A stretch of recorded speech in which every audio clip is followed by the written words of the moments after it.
अस्सलाम वालेकुम, मैं हूं बिलाल अहमद और आप देख रहे हैं मेडिकल टेक्नोलॉजी का चैनल। तो आज का जो हमारा टॉपिक है वो है स्नैक बाइट। जैसा कि शुरू में आपने टॉपिक को देख ही लिया होगा, तो किस चीज़ के बारे में हम डिस्कस कर रहे हैं तो उसके वाले से हम देखेंगे स्नैक बाइट।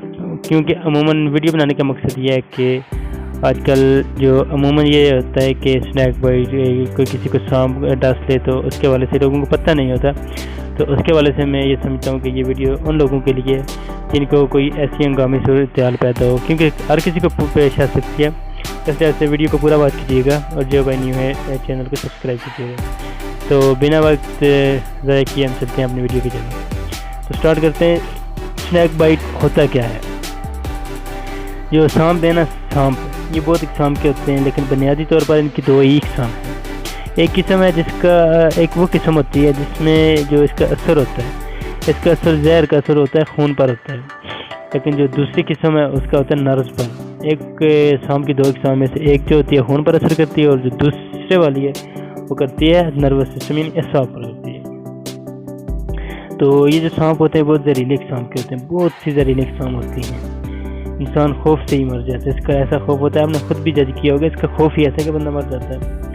तो इसके अलामात क्या हैं? अगर आपको सांप डांस ले अचानक से आपको पता ही ना चले, अमूमन ऐसा भी होता है लेकिन पता चल ही जाता है, तो इसकी वैसे सिम्टम्स देखते हैं। जिससे अगर सांप काटता है वहाँ पर दो निशान होते हैं, ये बात याद रखना। ये दांतों के निशान होते हैं। सांप के काटने के मुकाम पर शदीद दर्द होता है, यानी इन्फ्लेमेशन भी हो जाती है, सोज हो जाती है। बाद सांप ऐसे होते हैं कि जिसम के काटने के बाद जिसम के मुखारिज से खून जारी हो जाता है। इतने सख्त भी होते हैं कि खून भी आपकी ब्लीडिंग की स्टार्ट हो जाती है। बाद अगर मछली की हो सकती है, क्या हो सकती है, बाद सांपों के काटने से फालज की हालत पैदा हो सकती है। ये तो कुछ सिम्टम्स या अलामात हैं अगर आप सांप काट लें। तो उसके अलावा ट्रीटमेंट क्या है इसका? सिंपल सा ट्रीटमेंट है फर्स्ट एड जिसको कहते हैं, क्योंकि हमें अमूमन क्या देनी है, फर्स्ट एड देनी है।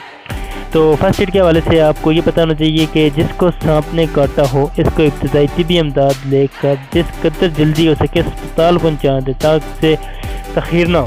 जल्दी से इसको हॉस्पिटल पहुँचाना है, लेकिन हॉस्पिटल पहुंचाने से पहले आपने जो काम करना है वो है दर्द। जिस जगह पर सांप ने काटा हो वहाँ से ब्लेड से चीर लगा दें, और वहाँ से क्या होगा, खून ब्लीडिंग स्टार्ट होगी और खून के साथ जो जहर भी होगा वो भी बाहर निकल जाएगा। मुतासरा जगह को जो जहर निकाला जा सकती है, लेकिन चूस का, कुछ लोग आपने देखा भी होगा फिल्मों टीवी में कि चूस का जहर निकाल सकते हैं, लेकिन इसमें एक एहतियात लाजमी कीजिएगा। अगर किसी के मुंह के अंदर कुछ इन्फ्लेमेशन वगैरह है तो वो कभी भी चूस के जख्म हो तो ना करे, क्योंकि जिसको जख्म होता है तो जहर उस पर इफेक्ट करेगा। अगर मरीज सांस की तंगी महसूस करे तो मसनूई तौर पर सांस दें, यानी इसको मसनूई तौर पर आप क्या कर सकते हैं, सांस दे सकते हैं मुंह से, मुंह के जरिए। सांप के काटने की जगह पर बर्फ़ की टकोर की जा सकती है, यानी बर्फ़ ठंडी चीज़ उस पर रखी जा सकती है। दर्द की शिद्दत के लिए आप दर्द के अद्वियात इस्तेमाल कर सकते हैं, और सांप के काटने के लिए पट्टी बांधते हैं। तो ये कुछ है जो इब्तदाई ट्रीटमेंट होते हैं। लेकिन उम्मीद करता हूँ कि आपको वीडियो की समझ आई होगी, और अगर ऐसी सिचुएशन हो जाए तो आप इस पर अमल कीजिएगा। तो आज हमारी तरफ मौसम भी ख़राब है, बारिश वगैरह स्टार्ट है, तो शोर वगैरह भी है, लेकिन मैंने वीडियो बनाने से जैसे मैंने वीडियो बना दी। तो वीडियो को सब्सक्राइब कीजिएगा और लाइक लाजमी कीजिएगा। अल्लाह हाफिज़। एक नई वीडियो के साथ हाज़िर होता हूँ।